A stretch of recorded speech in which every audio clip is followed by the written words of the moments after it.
So let's take a look at the beginning. The first card is a 2, and 2 is always about balance. Always about balance. But it does feel like you're a little guarding your heart. So you may have had some heartache in the past couple of months. Actually, I think I know you have had some heartaches in the last past months. But it does look like you're a little guarded on that.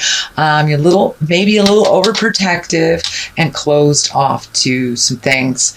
So allow yourself to feel what you need to feel, process what you feel, and then move on out of that. You are an Aries, you are a fire sign, so you probably won't be staying in this position for too long, but it does look like you're a little bit guarded around your heart. Also, the blindfold is lighting up for me, so you might want to pull that off and take a look at what's really going on around. Don't just hide away. Take a look at what's going on around you in your household and your friendship levels, and then you'll know how to deal with things when you look at them honestly. So that looks like it's something that's happening right now. And what crosses you, it does look like you have changed your abundance level, that you're looking at either creating more money, organizing your money. This also can stand for the card of inheritance, but it's feeling more and more like trying to get your finances under order, under wraps. So you may be looking for a new job, filling out those resumes, looking at a promotion of some kind, but it does feel like you are getting down to business, really taking a look at what you need to do, either create the money that you need or change some of your havingness and open that up a little bit to new ideas and other things. But it does feel like something will present to you for either a new job opportunity or a way of making more finances that is kind of a surprise to you. So pay attention to that. That's a great card. And we have the Page of Wands upside down, and pages can be messages.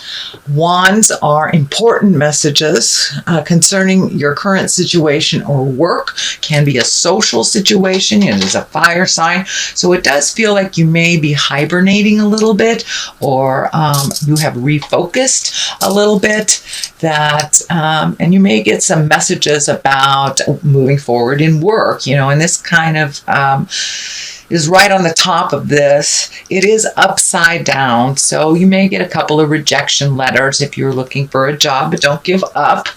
Find a different way. If that way isn't the way for you, another way will present. So don't give up before the miracle happens. But it does feel like you may get possibly some rejections. Don't give up. The tide will turn very soon. The Five of Cups is right here. This does dictate kind of a disappointment, a heartache, disappointment. Cups are emotions. So you may have felt either a little bit of abandonment or some sudden change kind of threw you into a little bit of a tizzy. This is in the past position, so it could be last week, or it could be even a couple of months ago. But it does look like you are starting to heal and starting to move forward from an emotional upset or emotional pain of the past. The Queen of Swords is here. If this stands for a person, it is an air sign, Aquarius, Gemini, Libra. I do think it is a person. It does feel like there may have been a little miscommunication with this person. It is in the present time, so you may be healing that relationship, or, if it was a separation of some kind, because it is in the heart space. If it was a separation of some kind, it does look like you are able to work together to move forward a little bit more on a positive level.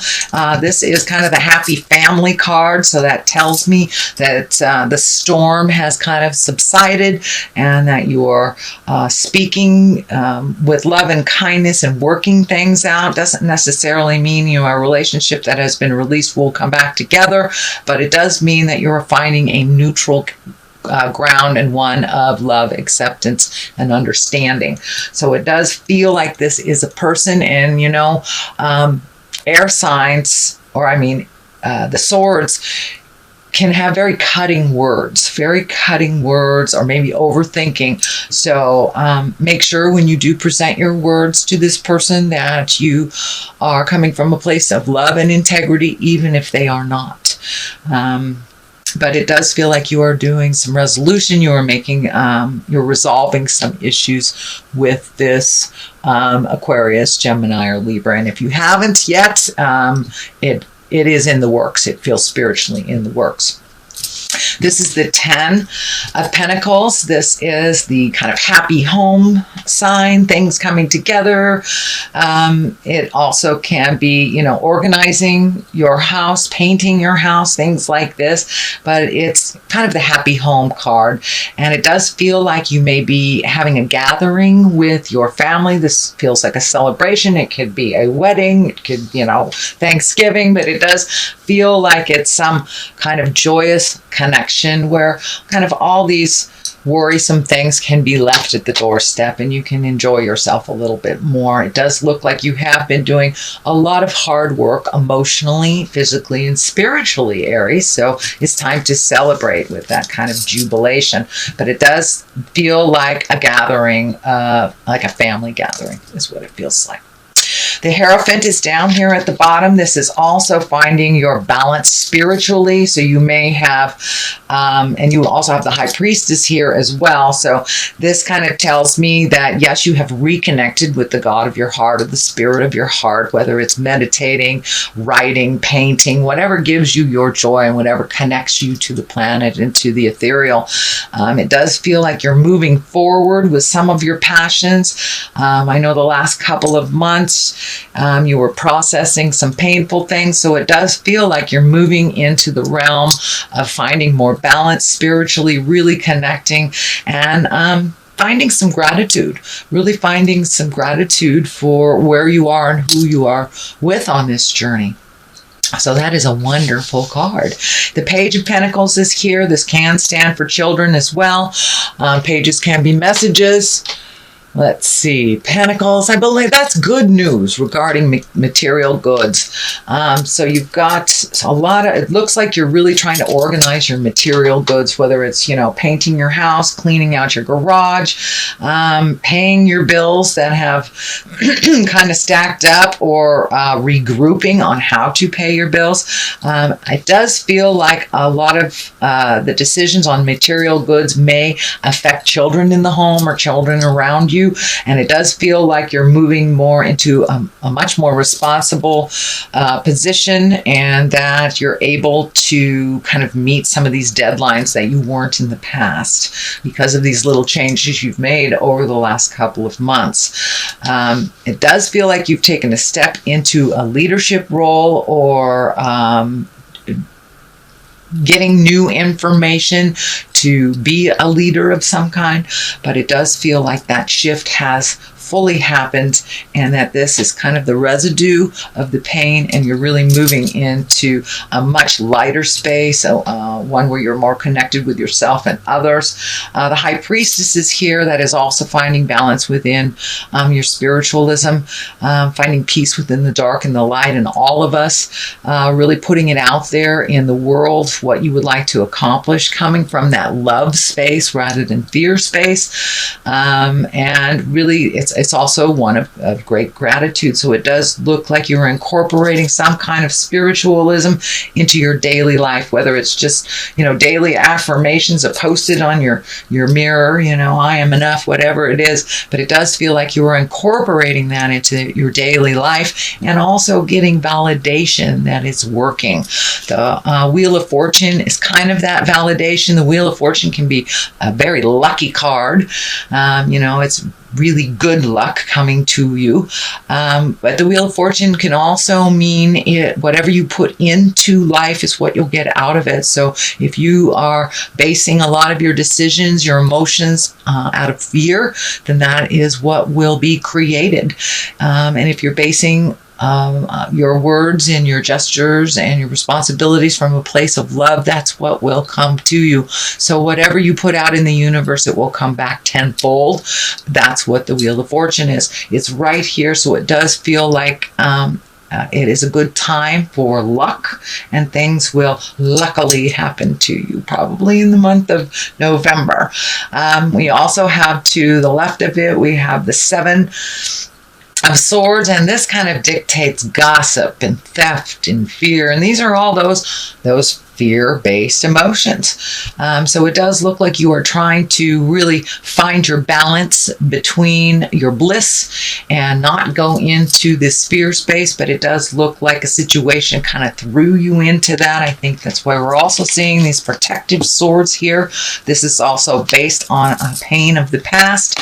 So it does look like you are processing those fears. You are no longer as fearful about theft or gossip. It's like it really doesn't matter. It's none of your business when anybody thinks about you, basically. So you found some calmness in your soul, and kind of just floating a little bit more in life and not taking things so seriously. But it does look like you are adding to either education or information. You're collecting some things that have given your heart a little bit more of a peaceful place.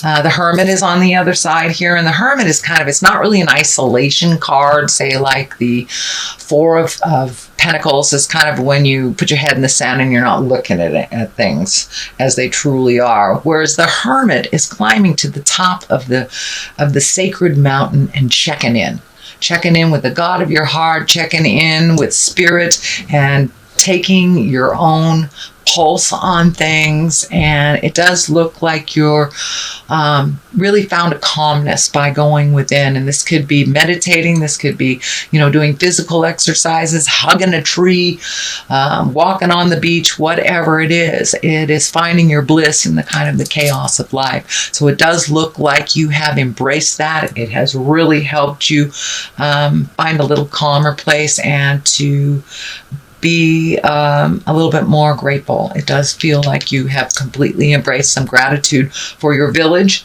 and the people that have been there through the good times and the bad, not the ones that are the friendly face, only there for the good times. So it does look like you're feeling more supported in community as well. So that is your general reading, Aries, for the month of November. I'm going to throw a couple of these Angels in Abundance cards. Oh, all right. That one wants to come out. That one wants to come out. Which one is it? All right. Both of them. All right. You get 3. So, sever vows of poverty, partnership, and have courage to ask for and accept help. So that's pretty obvious. You are severing those vows of poverty. You are bringing in those times of abundance, and it doesn't necessarily mean money. We can be very rich in friends and in love, and finding the gratitude for that. So let's see what this card said. Dear one, there's no need to suffer or sacrifice. Hold the intention of undoing any vows of poverty or self-denial that you may have made, consciously or unconsciously, in any lifetime.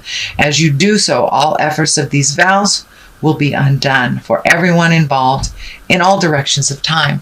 So it's really about holding the vision of abundance, holding the vision of that you are worthy, and whether it came from a past life or this life, it no longer serves you. So it's time to release that vow of poverty. Okay, partnership is here to allow healthful, supportive partnerships into your personal life and career. Both parties benefit as a result. You are receiving help from heaven and from a person who brings needed skills and resources. And yes, this tells me your village is standing behind you, that you have a wonderful partnership. It does not necessarily mean love, intimacy, sex partnership, but it does feel like you are being lovingly supported and held in your village now because you asked for help. So have courage to ask for and accept help. Here it is. Asking for help is a sign of strength, as in accepting it is when it is offered to you. Very often when you ask God for help, prayers are answered through other people. Be sure to accept this assistance as well as give it to others as you are guided. So it's not just about taking, it's about giving as well. It's the great balance. Ask and you shall receive. It's true for all of us. So if it's your turn to help others, then lend a hand. If it's your turn to ask for help, please do so. No one is supposed to do this journey of life alone. That is why we have karma. That is why we have partners and love in our life. So don't be afraid to ask for help, sweet Aries, if you need it.